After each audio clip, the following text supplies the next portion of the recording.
Imagine walking outside to find a brand new sign hammered into the grass at the end of your driveway. It's bold, it's aggressive, and it shouts a message you never agreed to. No parking. At first, you laugh it off. Maybe it's just your neighbor being dramatic. But then, a day later, your car is gone.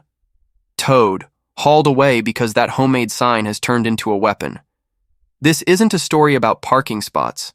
It's a story about power. About how one passive-aggressive gesture snowballed into a feud that consumed an entire street.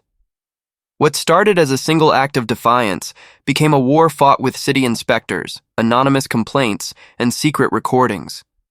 Neighbors who once waved at each other stopped making eye contact. Children who used to play together became pawns in whispered disputes. And suddenly every car, every driveway, every patch of curbside grass wasn't just part of the neighborhood, it was territory in a cold war of petty revenge. The person who planted that no parking sign thought they were protecting their space. Instead, they triggered a chain of events that would expose hidden grudges, force city officials to step in, and leave the entire cul-de-sac asking, how far is too far when rules become weapons?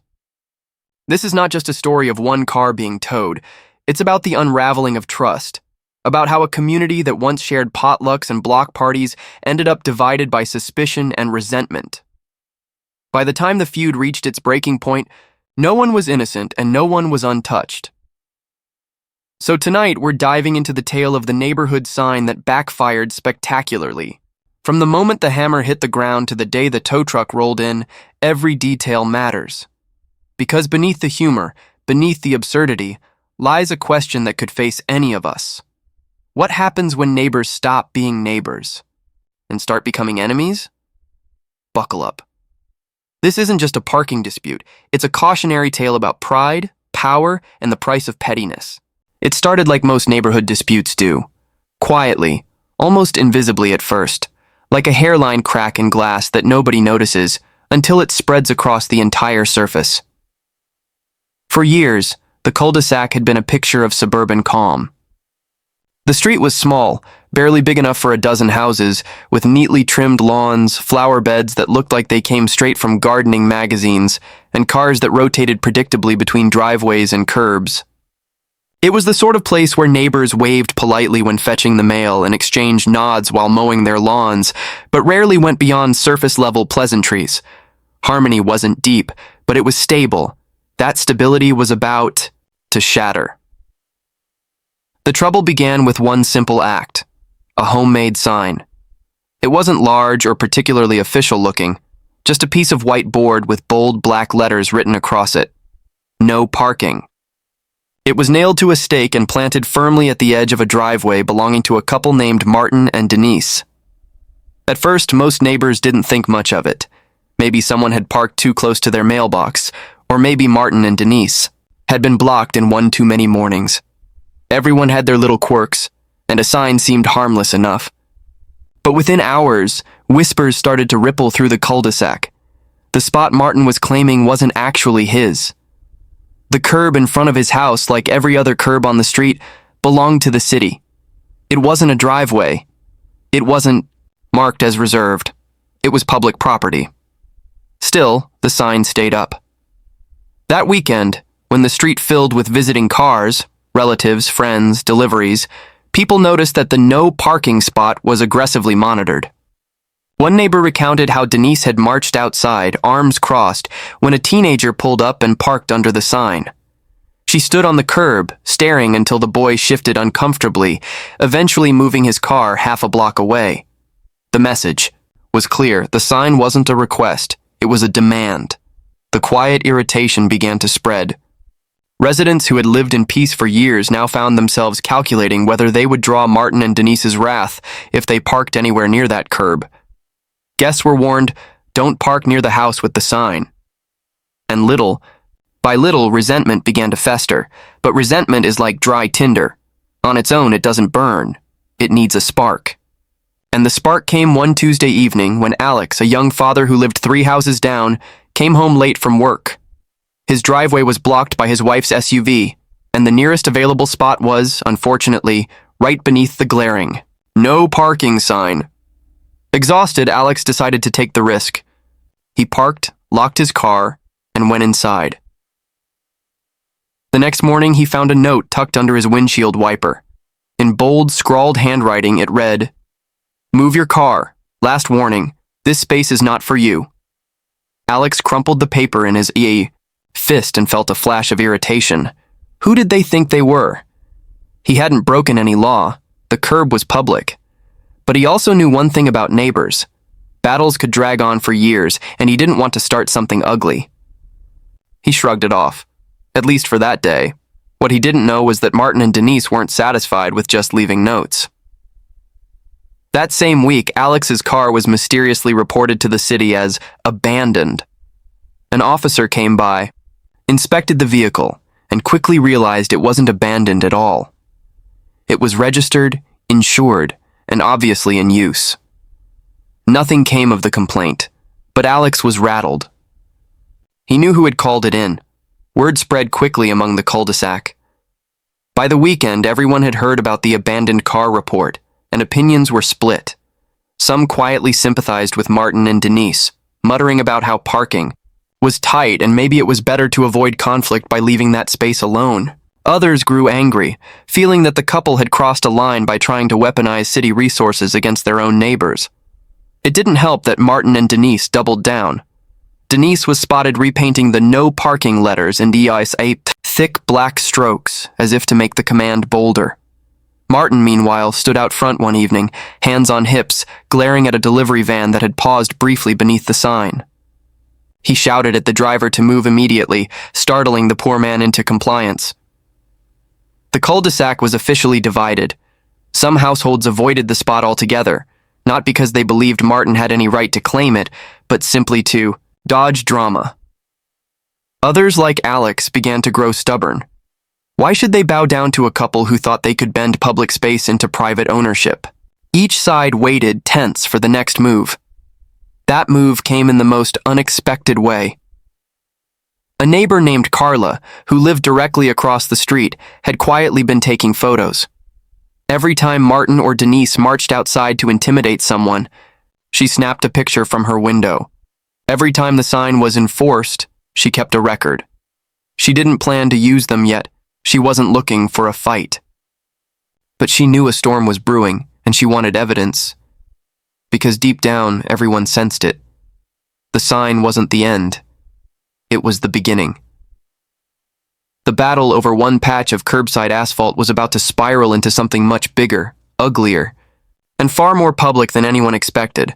And before long, the neighbor who had planted the no parking sign would find themselves trapped in their own trap, when the very rules they tried to weaponize came crashing back on them in the most humiliating way. The stage was set. The tension was building. And all it would take was one more act of pettiness to tip the cul-de-sac from silent irritation into full-scale war. The sign might have been the first crack, but cracks rarely stay small. Once visible, they grow, spreading across the surface until the entire structure weakens. That was exactly what happened in the cul-de-sac. At first, Martin and Denise's sign was just an annoyance, an inconvenience that most residents tolerated in the name of neighborhood peace. But as the weeks passed, the couple's behavior became impossible to ignore. They weren't just defending a patch of curb, they were patrolling it like guards at a fortress. One Saturday morning, the cul-de-sac had a barbecue tradition, a casual gathering where a few families set up grills, kids played tag on the lawns, and adults lounged in lawn chairs with drinks in hand. That particular Saturday should have been no different, but the presence of the no parking sign cast a shadow over the event. Guests arrived, looking around for spaces. As soon as one car pulled up near the sign, Denise was out the front door, waving her arms frantically like an air traffic controller warning of danger. "You can't park there," she shouted across the street. "That space is reserved." The driver, confused, looked at the curb. No paint, no signs, no markings except Denise's homemade board. It looks fine to me," he replied sheepishly. "Move it," Martin added, stomping down the driveway. "That spot belongs to this house." An awkward silence fell over the cul-de-sac. Guests exchanged glances. Nobody wanted to start an argument, but everyone could see it. Martin and Denise were claiming authority they didn't have. The embarrassed driver eventually moved his car half a block away, but the whispers began immediately. "Can you believe?" "Them?" Carla muttered to Alex's wife, Jenna. "It's not even their space." "I know," Jenna sighed. "It's ridiculous. Alex is fuming." And he was. Alex had been simmering for weeks. The abandoned vehicle complaint still gnawed at him, and he wasn't about to let his neighbors bully him off a public street. But he also knew Martin was confrontational, and Denise had a sharp tongue. Picking a fight would just escalate things further. So he did what any rational person would do. He tried to ignore it. But ignoring it wasn't easy. Every evening when Alex came home from work, he noticed Denise peering through the blinds, if his car even slowed near their curb. Martin had taken to standing outside in the evenings, arms crossed like a self-appointed parking enforcer. They weren't just guarding the curb, they were sending a message. This is ours. Don't even think about it. The breaking point came 2 weeks later. It was late, around 10 p.m., when Alex returned home from a long shift. The cul-de-sac was unusually full. Neighbors had visitors, and almost every driveway and curb was packed. Except one. The space beneath the no parking sign sat wide open, like a taunt. Alex circled the block twice, searching for an alternative, but every other spot was taken. He sighed, tightened his grip on the steering wheel, and pulled into the forbidden zone. "Just one night," he muttered to himself. The next morning, his car was gone. At first, Alex thought it had been stolen.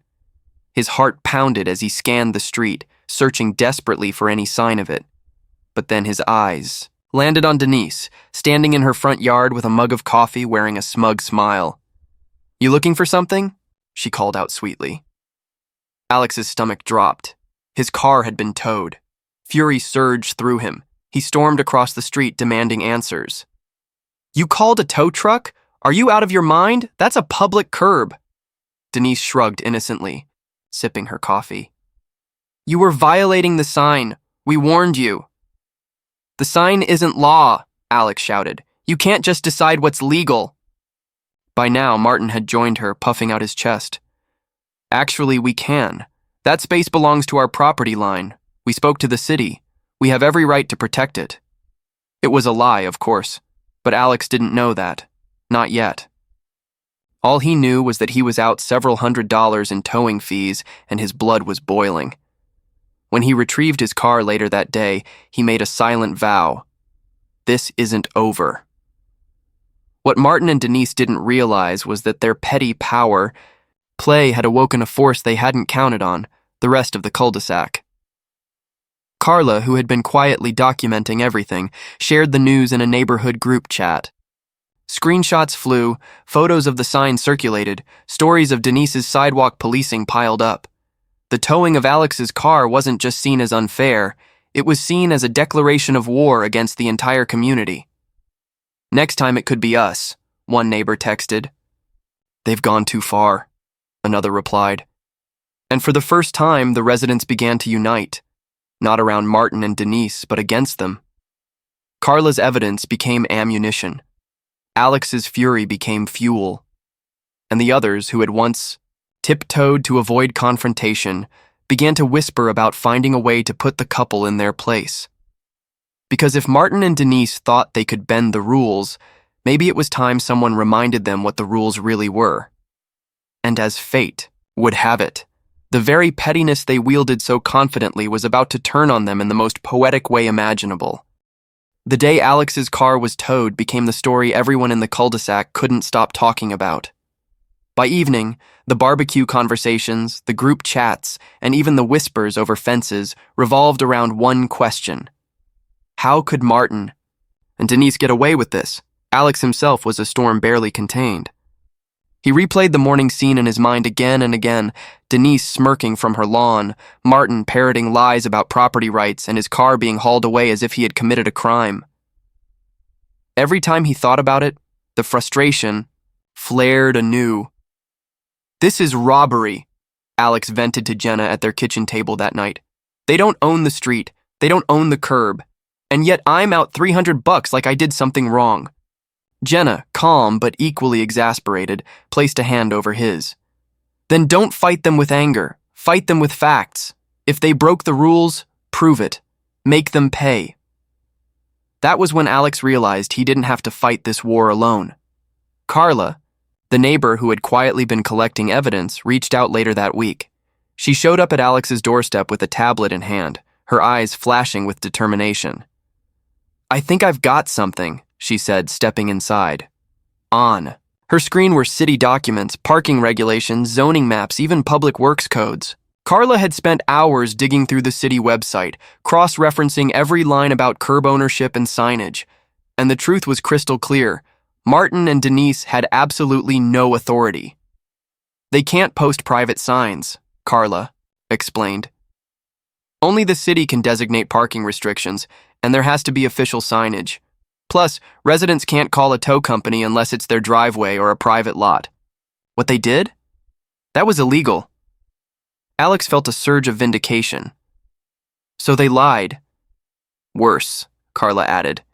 "They acted like they had power they never did. And if we take this to the city, they're the ones who could be fined, or worse." The revelation was like a spark on dry grass. Alex, who had been burning with rage, now felt something even stronger. Purpose. He wasn't powerless anymore.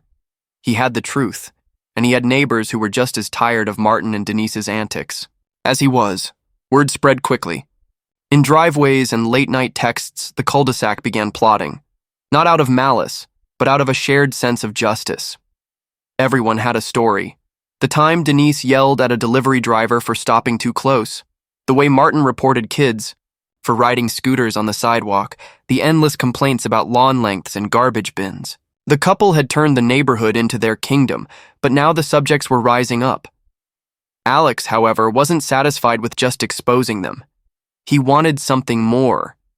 He wanted them to feel the humiliation they had so freely dealt to others. That's when Carla, ever the quiet strategist, pointed out something interesting. She had looked deeper into not just parking codes, but permit regulations. "You know that sign they put up?" she said. "It's technically a violation. If you put up unauthorized signage on city property, the city can fine you, heavily. And if they reported you as an abandoned vehicle, that's fraud. They could actually get investigated." The idea was deliciously ironic. Martin and Denise, who loved to play rule enforcers, had actually broken the very rules they pretended to defend. Alex leaned back in his chair, a grin forming for the first time in weeks. "So what you're saying is, if we play this smart, they're the ones..." "Who could get towed?" Carla smiled. "Exactly." The following days became a quiet operation. Carla gathered her photo evidence, snapshots of the sign, timestamps showing how long it had been standing, and videos of Denise chasing away cars like a parking cop. Alex, meanwhile, collected his receipts from the towing company, ready to prove financial damages. Other neighbors added their stories, all neatly compiled into a shared folder. But Alex had another idea, one that went beyond the city's bureaucratic wheels. He knew that fighting Martin and Denise in silence would be slow, frustrating, and easy for them to dismiss. What he wanted was visibility, attention, accountability. So one evening, Alex set up his phone, hit record, and told his story. He showed the curb. He showed the sign. He explained how his car had been towed over a piece of wood with the words, "No parking," spray-painted in black. By the time he uploaded the video to a local community Facebook group, it had already struck a nerve. Comments flooded in within. "Hours. Unbelievable. That's not even legal. Who do they think they are?" This happened in our neighborhood too. Same type of people. Neighbors began sharing it, tagging others, comparing notes. By the end of the week, the video had been reposted dozens of times, each share fueling the outrage. Martin and Denise had built their reputation on fear and control. Now, that reputation was being dismantled in public. Alex hadn't just struck back, he had gone viral. What neither Martin nor Denise understood was that once a community sees the truth, there's no going back. Their authority, once propped up by intimidation, was crumbling under the weight of collective scrutiny. Every glance from a neighbor now carried judgment. Every whisper on the sidewalk was about them, and though they still stood tall on their lawn, watching the cul-de-sac like monarchs over their kingdom, the cracks in their throne were widening. Alex, with Carla's help, was no longer a victim. He was the spark of something bigger. And Martin and Denise were about to learn the hard way that the same rules they weaponized against others could be turned into the very weapon that undid them. Because when pettiness meets persistence, there's only one way it ends, with the petty out-pettied.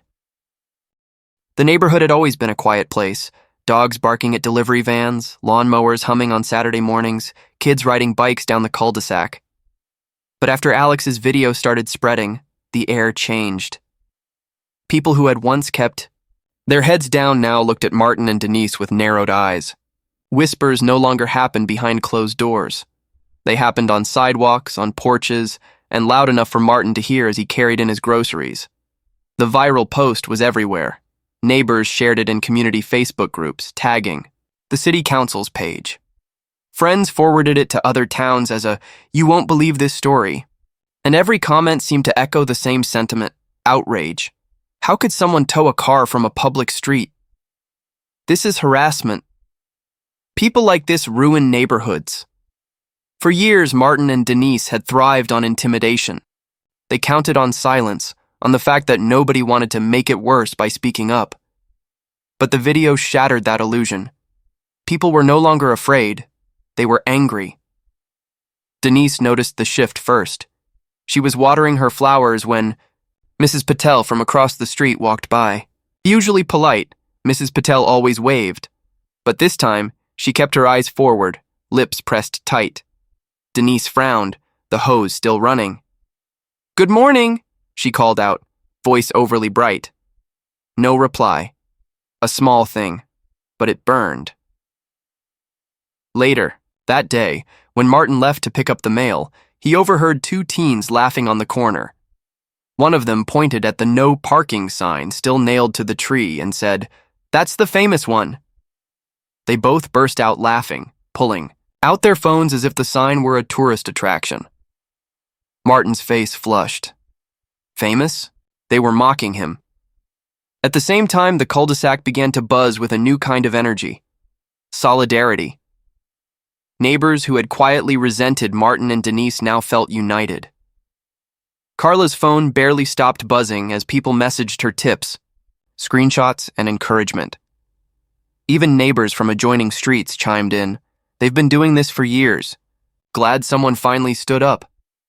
Alex, meanwhile, was overwhelmed. His video wasn't just a rant anymore, it was a movement. Strangers messaged him with their own HOA horror stories. Some suggested legal help. Others offered to donate to cover the towing fee he had paid. For the first time since this feud began, Alex felt something powerful. He wasn't alone. The breaking point came when the video caught the attention of a local reporter. One Tuesday morning, a sedan pulled up in front of Alex's house. A young journalist stepped out with a cameraman and introduced herself. "I'm with Channel 8 News. We'd like to cover your story." Alex blinked, half in shock. "You mean on TV?" She nodded. "Yes. We think it highlights an important issue about neighborhood disputes and misuse of authority. Would you be willing to talk on record?" Alex hesitated only a moment before agreeing. If Martin and Denise wanted power through public image, then public image would be their undoing. That evening, the segment aired. Alex, standing in front of the infamous "no parking" sign, calmly explained what happened. The clip of his car being towed played on repeat.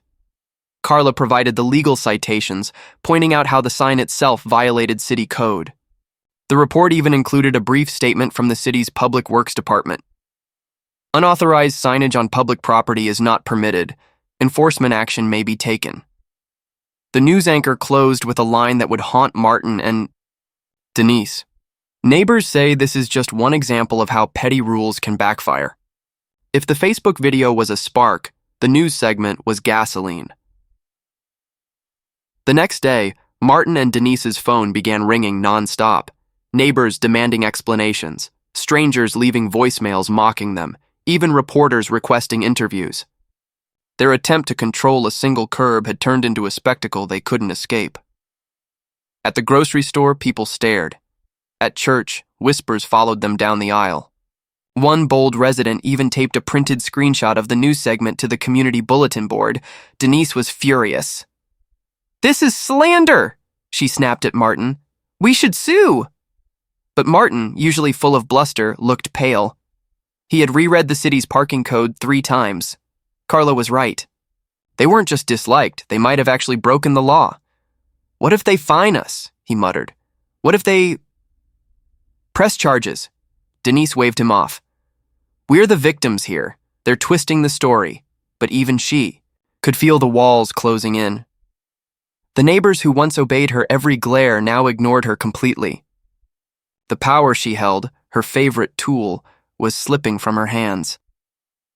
Meanwhile, Alex and Carla kept pushing. Carla filed an official complaint with the city, attaching the video and photographs. Alex submitted a reimbursement claim for his towing fee, arguing it was the direct result of an illegal act. Others signed a petition demanding the removal of the fake sign. For weeks, the pressure built.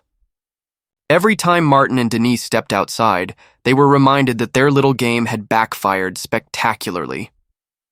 The couple who once ruled the cul-de-sac with fear were now pariahs, but the true blow hadn't even landed yet. Because when the city finally responded, it wasn't with silence, it was with action. A bright orange notice appeared on the tree where the "No Parking" sign hung. It read in bold, unauthorized signage, "Violation. Remove immediately." Neighbors gathered. In clusters, pointing, snapping photos, some even cheering quietly. Carla smirked. Alex felt a rush of satisfaction. Martin, standing in his driveway, ripped the notice down in a fury. But the damage was done. His authority was shattered. Everyone knew now. The sign was illegal, the towing was unjustified, and Martin and Denise were nothing more than bullies caught in their own trap. But the story wasn't finished, because as much as Martin and Denise tried to deny it, the city's action had only emboldened the neighbors further. And Alex wasn't ready to stop. He had exposed their hypocrisy. Now he wanted justice. Real justice.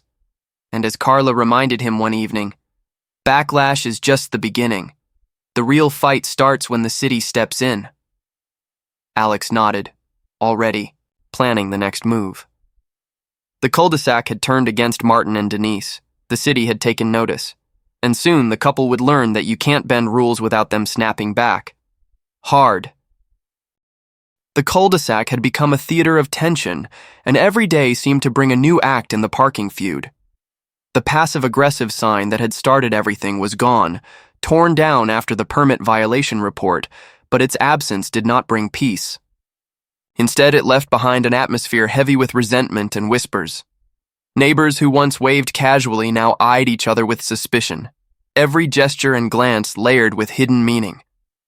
The air seemed to hum with anticipation, as if everyone knew another escalation was coming, but no one could predict its form.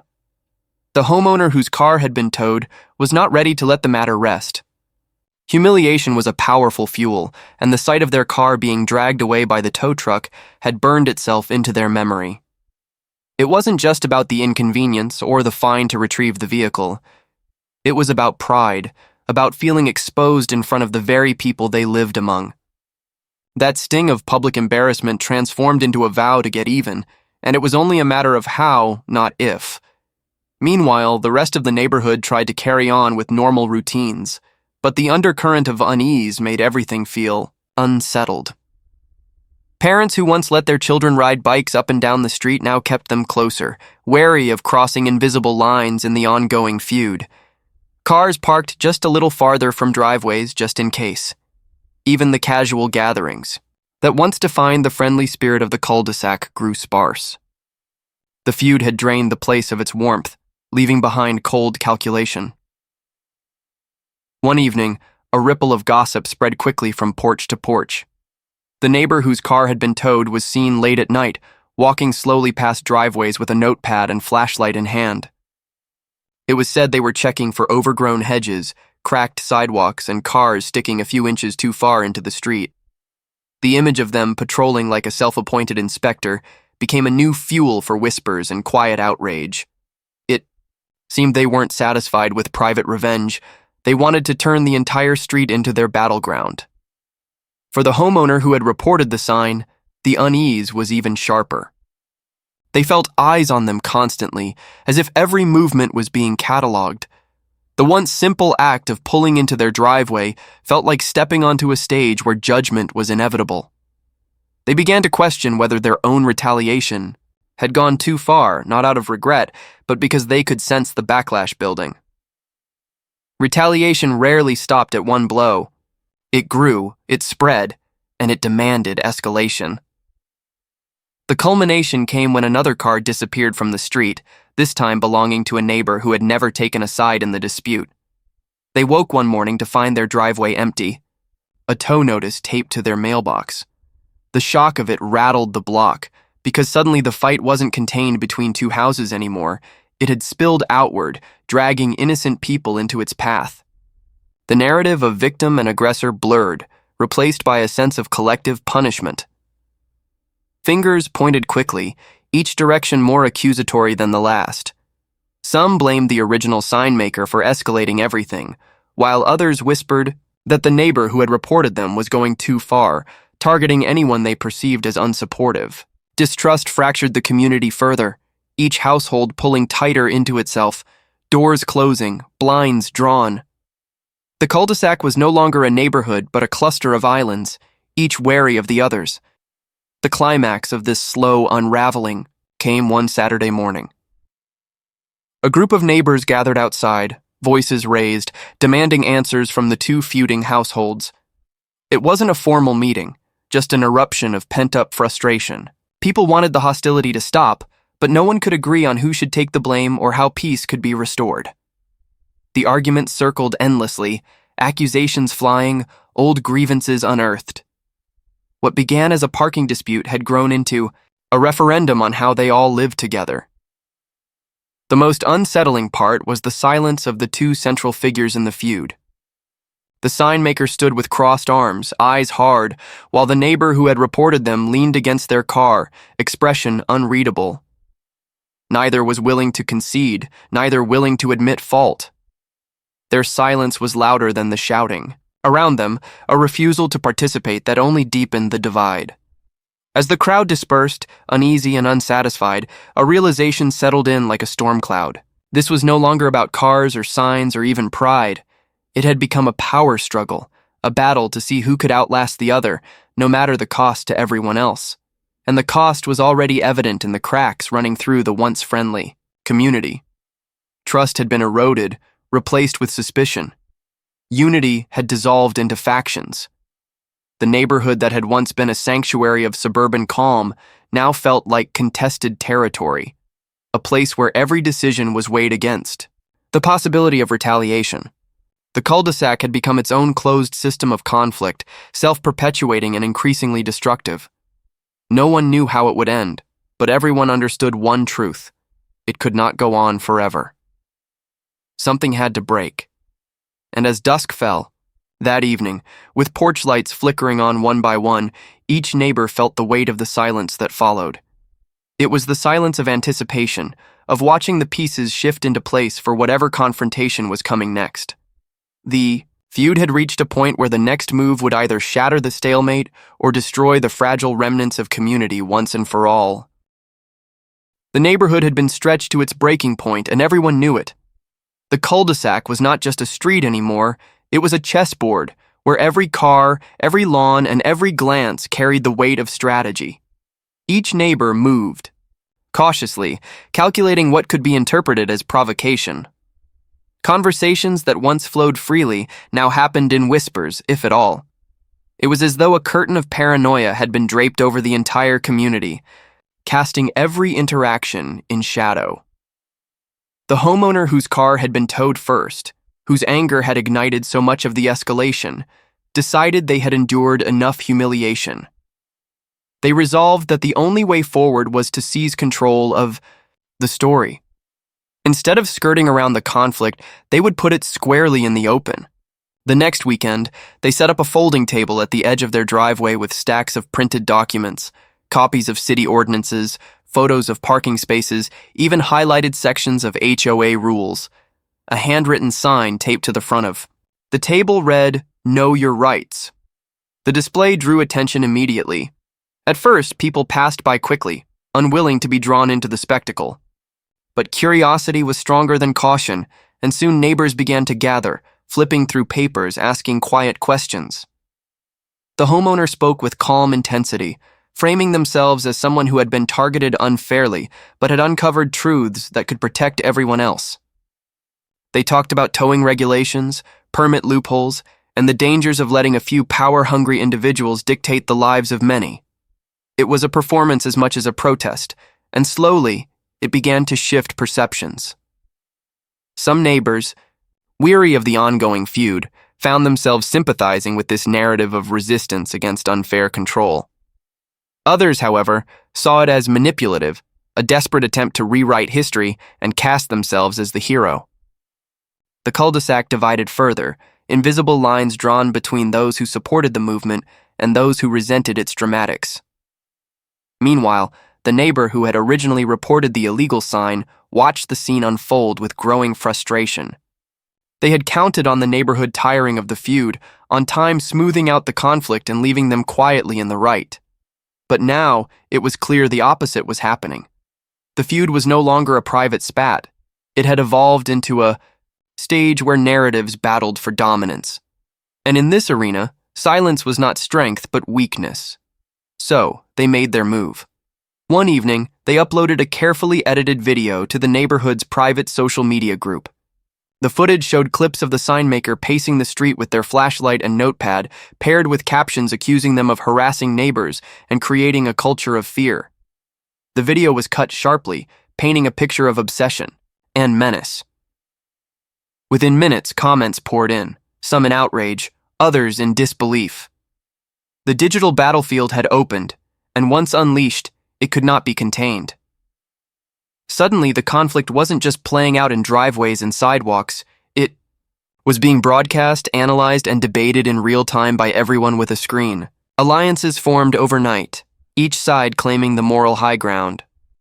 One group framed the signmaker as a victim of overreach, while the other saw them as the architect of chaos. Accusations escalated, receipts were posted, private conversations, screenshotted. The cul-de-sac's private world was now on display for itself, and nothing was truly private anymore. Children, once blissfully unaware, began to pick up fragments of the conflict from overheard arguments and hushed conversations.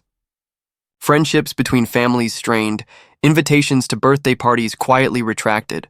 Even the smallest moments of neighborly kindness, a wave across the street, a plate of cookies shared, were now suspect, interpreted as signals of allegiance to one side or the other. The community's fabric wasn't just fraying, it was unraveling. Thread by thread, amid all this, the city council took notice. The anonymous permit violation report had triggered a review, and now inspectors began making rounds, scrutinizing not only the original signmaker's property, but others along the cul-de-sac as well. What had started as a feud between two households had brought official oversight crashing down on the entire street. Notices appeared on doors, warning of potential fines for everything from untrimmed trees to misplaced trash bins. The neighborhood's attempt to govern itself had spiraled into external control, and no one was spared. The irony was bitter. By weaponizing rules against one another, the neighbors had invited a higher authority into their private space. Suddenly, everyone was vulnerable, and the sense of autonomy that had once defined the cul-de-sac was gone. The realization spread slowly but deeply. They had done this to themselves. Each act of retaliation, each whispered accusation, had fed the fire until it grew too large to contain. But even then, the feud did not end. Pride held it in place, like a heavy anchor sinking deeper with every attempt to pull free. Neither of the central figures was willing to concede. They had invested too much, lost too much, and wrapped too much of their identity into the battle. To admit defeat now would feel like erasing themselves, so instead, they dug in harder, each move sharper. then the last. The rest of the neighbors faced a choice. Some withdrew entirely, refusing to engage, hoping distance would shield them from the fallout. Others tried to mediate, though their efforts quickly collapsed under the weight of suspicion. And a few, carried by anger or loyalty, leaned fully into the fight, amplifying it with every comment, every confrontation. What lingered most heavily was the loss of trust. The cul-de-sac that had once been a sanctuary of shared space and quiet companionship now felt hostile, like a minefield where every step risked setting off another explosion. The sound of laughter on summer evenings, once so common, was gone. In its place were slamming doors, late-night arguments, and the constant hum of unresolved tension. The conflict had reached its end stage, though no one could say what that end would look like. Would it collapse under its own weight, leaving nothing but bitterness behind? Would someone finally break, moving away to escape the toxic spiral? Or would the cycle continue indefinitely, a living cautionary tale of how small grievances could grow monstrous when left to fester? As night fell and porch lights flickered on, the cul-de-sac stood in uneasy silence. The signs of normalcy remained. Cars, parked neatly, lawns trimmed, homes glowing warmly, but beneath the surface everything had changed. Each household carried the weight of the feud, whether they had chosen a side or not. And though no one said it aloud, everyone felt it. The neighborhood they once knew was gone, replaced by something colder, harsher, and unrelenting. What had begun as a single sign planted in frustration had ended in a fractured community. And somewhere deep down, each neighbor wondered the same haunting question. Was there ever a way back, or had the damage already become permanent?